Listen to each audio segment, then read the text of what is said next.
A porta do quarto se abriu de repente, sem uma batida sequer, e lá estava o pai de Tiago, o Sr. Manuel, congelado no limiar, com os olhos arregalados ao ver o filho entrelaçado nos braços de Miguel, um beijo interrompido que ecoava como um grito silencioso no ar carregado de Lisboa.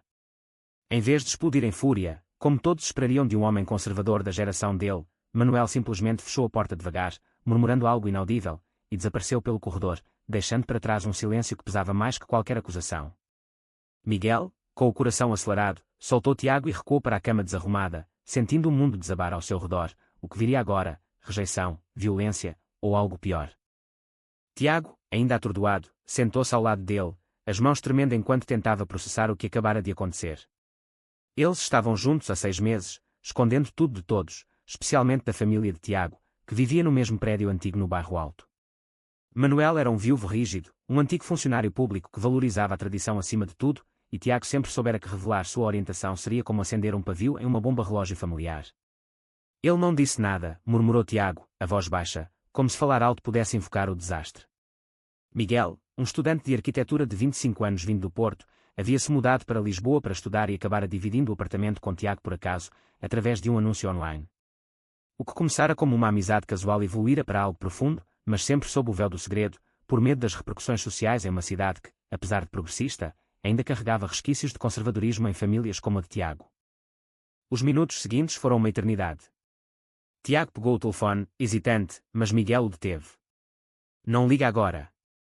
Deixa ele processar. Mas o processamento veio mais rápido do que esperavam, uma batida firme na porta do apartamento principal. Tiago se levantou, ajustando a camisa, e foi atender. Manuel estava lá, com uma expressão indecifrável, segurando uma garrafa de vinho tinto da adega familiar. Precisamos conversar, disse ele, sem raiva aparente, mas com uma firmeza que gelava o sangue. Eles se sentaram na sala pequena, mobiliada com móveis antigos herdados da avó de Tiago. Manuel serviu o vinho em copos simples, e o silêncio se estendeu até que ele finalmente falou: Eu vi o que vi. Não sou cego. Mas antes de qualquer coisa, digam-me, isso é sério? Tiago engoliu em seco, olhando para Miguel, que assentiu levemente. Sim, pai. É sério. Manuel suspirou, passando a mão pelos cabelos grisalhos.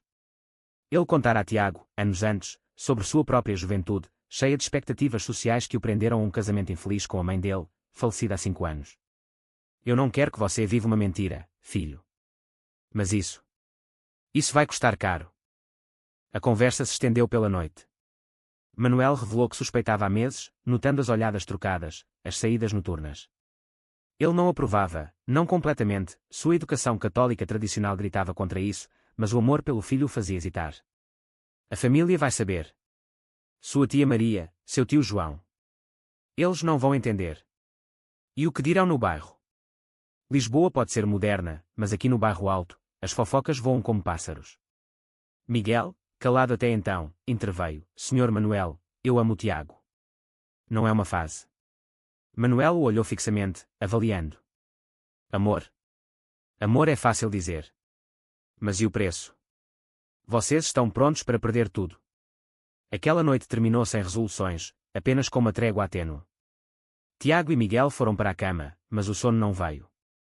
Tiago sussurrou no escuro: e se ele contar para todos?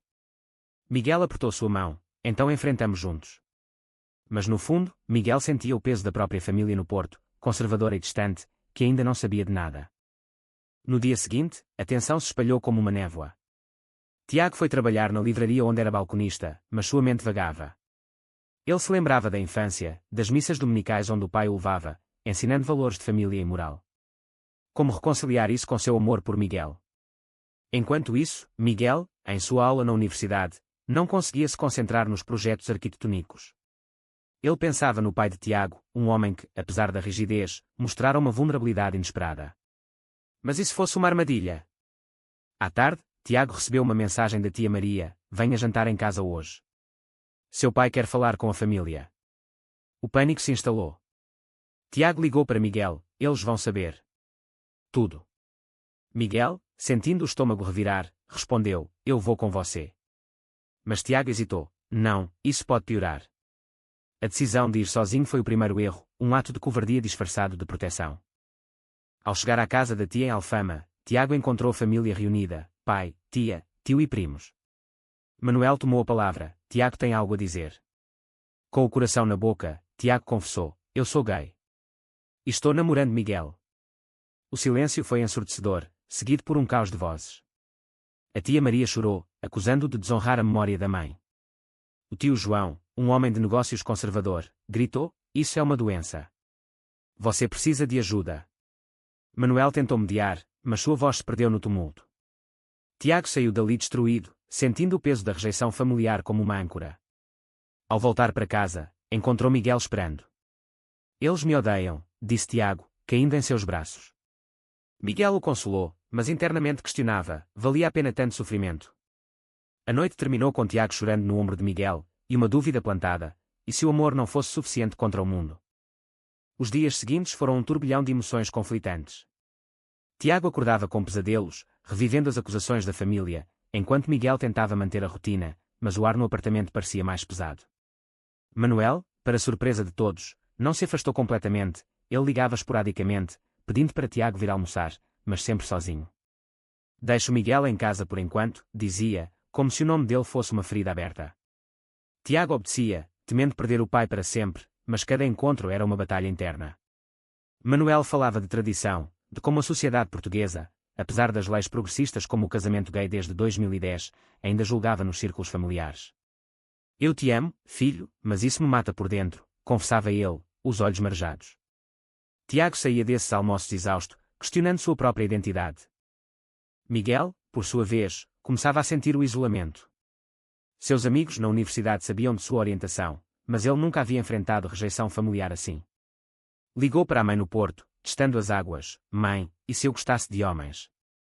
A resposta veio fria: não brinque com isso, Miguel. Foque nos estudos. Ele desligou, o peito apertado, percebendo que sua própria revelação poderia custar o apoio financeiro da família. No apartamento, as discussões com Tiago se intensificavam. Por que você não me defende mais? Perguntava Miguel, frustrado. Tiago respondia: estou tentando salvar o que resta da minha família. Uma noite, após uma briga feia, Miguel saiu para caminhar pelas ruas íngremes do bairro Alto, o som dos fados ecoando das janelas, lembrando da melancolia portuguesa que agora impregnava sua vida. Ele parou em um miradouro, olhando o Tejo reluzente sob o luar, e pensou em desistir. Mas o amor por Tiago o puxava de volta. A pressão social começou a se manifestar de formas sutis. No trabalho de Tiago, colegas cochichavam atrás dele, depois que um primo espalhara a notícia em redes sociais. Ouvi que você sabe, disse um colega, com um sorriso forçado. Tiago negava, mas o dano estava feito. Ele chegava em casa irritado, descontando em Miguel pequenas coisas, como a bagunça no quarto. Miguel, paciente no início, começou a revidar: eu não sou inimigo aqui. Uma tarde, Manuel apareceu no apartamento sem aviso, encontrando-os em meio a uma discussão. Parem com isso, ordenou ele. Sentaram-se novamente, e Manuel revelou uma história do passado. Na juventude, ele tivera um amigo próximo, demasiado próximo, mas escolhera o caminho certo, pelo bem da família. Eu me arrependo todos os dias, admitiu, surpreendendo os dois. Mas o mundo não perdoa. Tiago viu ali uma brecha. Então por que não me apoia, pai? Manuel hesitou: porque te protejo do que eu sofri. Mas a trégua foi curta. A tia Maria organizou uma intervenção familiar, convidando um padre amigo para conversar com Tiago. No encontro em uma casa em Belém, o padre falou de pecado e redenção, citando passagens bíblicas. Tiago ouviu em silêncio, mas internamente fervia. Isso não é uma escolha, rebateu finalmente. A tia chorou novamente, acusando Miguel de corromper o sobrinho. Manuel, dividido, não defendeu Tiago abertamente, o que doeu mais que as palavras dos outros. Tiago saiu dali furioso, ligando para Miguel: eu não aguento mais. Miguel o encontrou em um café, e eles decidiram confrontar Manuel juntos. Naquela noite, no apartamento do pai, Tiago disse: ou você aceita nós dois, ou me perde. Manuel, com lágrimas, respondeu: eu preciso de tempo. Mas tempo era um luxo que eles não tinham, rumores no bairro cresciam, e Tiago perdeu um cliente na livraria por razões pessoais. Miguel, sentindo o cerco se fechar, começou a questionar sua própria lealdade. Ele recebeu uma oferta de estágio em Madrid, uma chance de escapar, mas significaria deixar Tiago para trás. Eu não vou sem você, disse a Tiago, mas o tom era incerto. Tiago, percebendo a dúvida, sentiu um ciúme irracional: você vai me abandonar. A discussão escalou para uma briga física verbal, com acusações voando. Miguel saiu batendo a porta, passando a noite em um hostel. Pela manhã, arrependido, voltou, mas encontrou Tiago chorando com uma carta na mão. A tia Maria ameaçava cortar laços financeiros, incluindo a herança da mãe. Eles querem me quebrar, disse Tiago. Miguel o abraçou. Nós nos reconstruímos. Mas no fundo, ambos sabiam que o preço estava subindo. A sociedade portuguesa, com sua mistura de tolerância urbana e conservadorismo rural, os testava a cada passo. As semanas se arrastaram em uma rotina de tensão constante. Tiago e Miguel tentavam manter o relacionamento vivo, saindo para passeios discretos pelos Jardins do Príncipe Real, um bairro gay-friendly em Lisboa, mas mesmo ali sentiam olhares julgadores. Manuel, após o ultimato, começou a se aproximar timidamente. Ele convidou Miguel para um café, sozinho. Quero entender você, disse Manuel, surpreendendo Miguel. Eles conversaram sobre a vida de Miguel no Porto, sua paixão pela arquitetura, e Manuel compartilhou histórias de sua própria juventude, cheia de sacrifícios. Eu casei por dever, não por amor, confessou. Miguel viu ali um homem quebrado, não um monstro. Tiago me faz feliz, senhor, respondeu. Manuel assentiu, eu vejo isso. Mas a família. A conversa terminou com uma promessa vaga de apoio, mas Miguel saiu otimista. No entanto, o otimismo durou pouco. O tio João, furioso com a fraqueza de Manuel, espalhou a notícia para amigos em comum, e logo Tiago recebeu mensagens anônimas de ódio em suas redes sociais.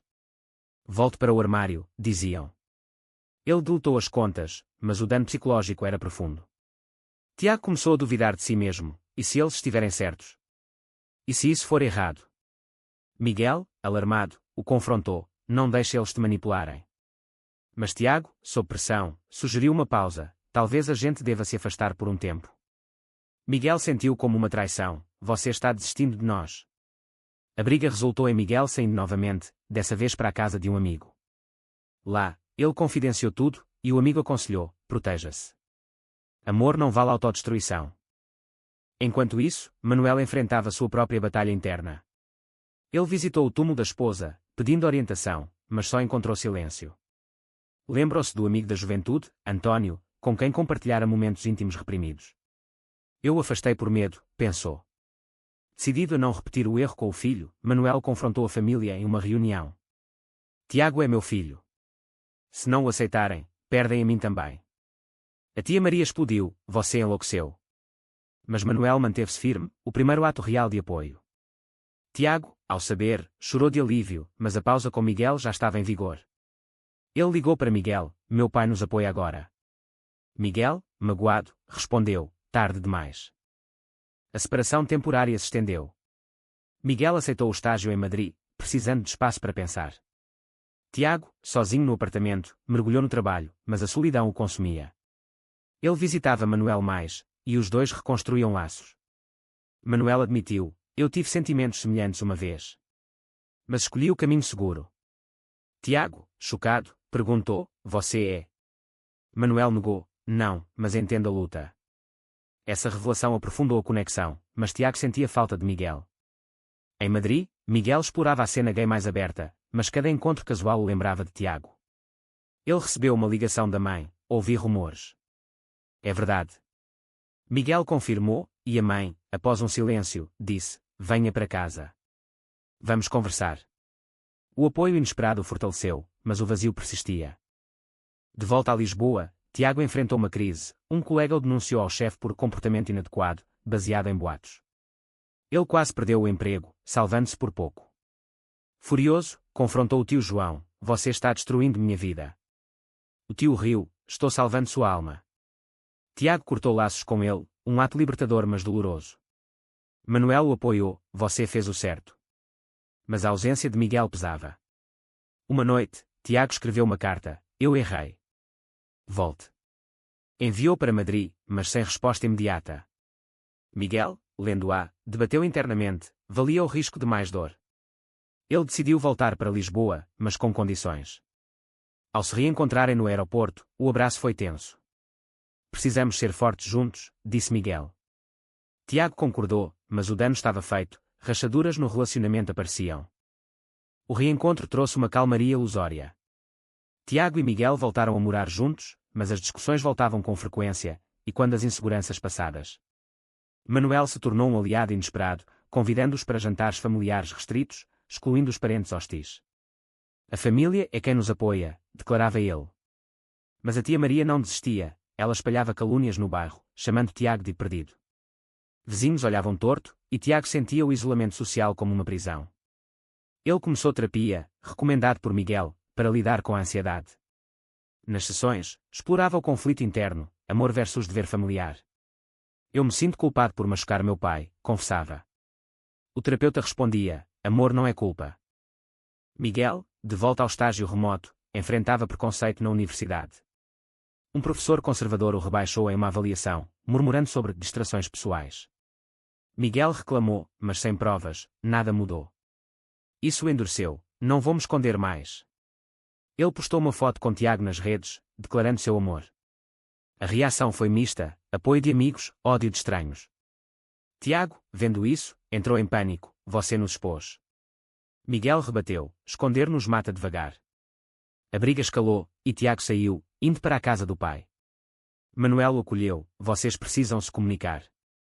Mas Tiago sentia traição, Miguel priorizava o orgulho sobre a segurança. Enquanto isso, Manuel lidava com suas próprias consequências. Amigos antigos o evitavam, e no clube de xadrez onde jogava, ouvia piadas homofóbicas.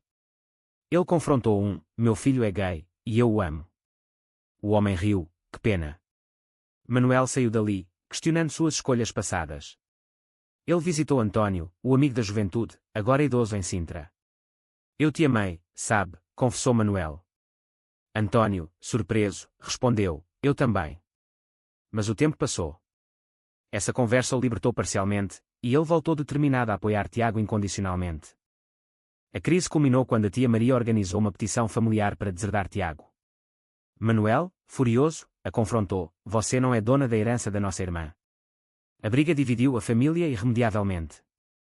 Tiago, sabendo, sentiu culpa, por minha causa. Miguel, arrependido da postagem, adultou e pediu perdão, eu errei. Eles se reconciliaram, mas o dano social persistia. Em uma manifestação LGBT em Lisboa, eles participaram pela primeira vez, sentindo empoderamento entre a multidão. Mas ao voltar, encontraram o apartamento vandalizado com pichações homofóbicas. O choque os uniu, nós contra o mundo, disse Tiago. Miguel assentiu, mas internamente debatia, quanto mais aguentariam. Manuel, ao ver o vandalismo, chamou a polícia e insistiu, denunciem. Pela primeira vez, ele se posicionou publicamente. Isso custou amizades, mas ganhou respeito de Tiago e Miguel. No entanto, a pressão levou Tiago a uma quebra, ele propôs terminar definitivamente. Não aguento mais o custo. Miguel, devastado, concordou, se é o que você quer. Mas no fundo, nenhum queria. Manuel interveio, não desistam agora. Sua mediação os salvou temporariamente, mas o alto preço, amizades perdidas, família dividida, autoestima abalada, os deixava exaustos. Os meses finais foram um teste de resiliência. Tiago e Miguel, com o apoio de Manuel, mudaram para um apartamento encheado, fugindo dos rumores do bairro alto. Manuel os visitava regularmente, trazendo comidas caseiras e histórias de aceitação gradual. Ele reconectou com António, formando uma amizade tardia que o ajudava a processar seus próprios sentimentos reprimidos. Vocês me ensinaram a ser corajoso, dizia a Tiago. Mas as cicatrizes permaneciam. Tiago perdeu o emprego na livraria, forçado a buscar outro em uma cafeteria mais aberta. Miguel concluiu a universidade com honras, mas recusou ofertas no exterior para ficar ao lado de Tiago. Nós construímos algo aqui, afirmava. A sociedade portuguesa os desafiava ainda, em eventos familiares reduzidos, ausências notáveis doíam. A tia Maria, isolada em sua rigidez, enviava mensagens esporádicas de arrependimento, mas sem desculpas reais. Tiago respondia educadamente, mas mantinha distância. Internamente, ele lutava com a moral, era certo priorizar o amor sobre a família. Miguel, mais resoluto, o encorajava, família é escolha, não sangue. Eles adotaram um cão, simbolizando compromisso, e participaram de grupos de apoio LGBT, encontrando comunidade. Mas uma noite, após uma discussão sobre casamento, legal em Portugal, mas controverso na família, Tiago questionou, valeu o preço? Miguel, com lágrimas, respondeu, sim, porque te tenho. Manuel, em uma reviravolta, organizou um jantar de reconciliação com parentes selecionados. Alguns vieram, como um primo progressista, mas outros recusaram. No brinde, Manuel disse, o amor vence o preconceito. Tiago e Miguel se sentiram validados, mas o caminho fora árduo, traições familiares, danos emocionais, escolhas morais questionáveis. Tiago, refletindo, percebeu que sua pausa com Miguel fora uma traição sutil, e Miguel admitia que sua impulsividade custara caro. Eles cresceram, mas o despertar veio com perdas irreparáveis. No fim, eles se casaram em uma cerimônia simples no cartório de Lisboa, com Manuel como testemunha. A felicidade era real, mas temperada pela ausência de muitos. Manuel, orgulhoso, os abraçou: "Vocês me ensinaram a viver." A vida seguiu, com altos e baixos, mas o amor persistiu. É certo priorizar o amor individual sobre as expectativas familiares e sociais, mesmo que isso cause divisões irreparáveis.